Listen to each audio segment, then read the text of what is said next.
And even with what we've done, unlike the last president, in my first 2 years, all this stuff, guess what? I cut the deficit, $1.7 trillion. Cut the debt, $1.7 trillion. And one more thing. One of the ways I was able to invest in you and still bring down the deficit was I started making people pay their fair share.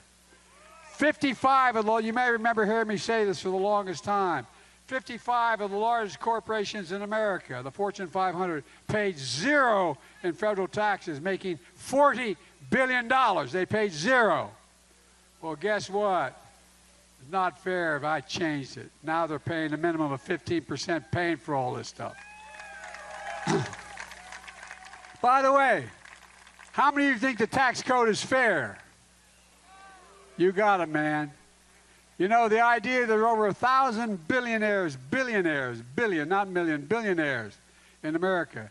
You know what they pay in federal taxes on average? 8%.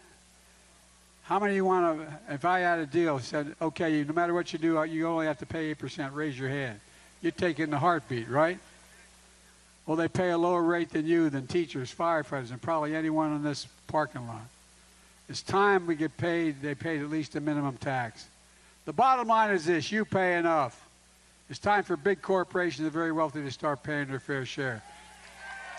And I made a promise when I got elected, so there'd be no mistakes, that no one making under $400,000, any of you making for over 400 grand here?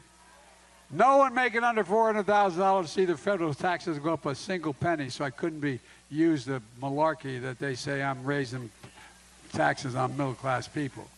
I made my promise, and I'll keep it. Let me close with this. We've faced some pretty tough times in recent years. The pandemic took more than a million of our friends and neighbors, sons and daughters. There's a lot of empty chairs at Christmas, a lot of empty chairs when you sit down for Thanksgiving. Mother, father, brother, sister, husband, wife. It generated the worst economic crisis since the Great Depression. It wasn't that long ago that 20 million people were out of work. But you didn't give up. Philadelphia didn't give up. America didn't give up. As I said 1,000 times, there is no quit in America. None. All I hear from my friends on the other side is what they say is wrong with America. They keep telling us America's failing. They're wrong. I've got news for them. America has the strongest economy in the world right now, today. Lowest inflation rate among any major economy. 13.5 million new jobs, and there's no one reason for it. It's not because of me, although our products have helped.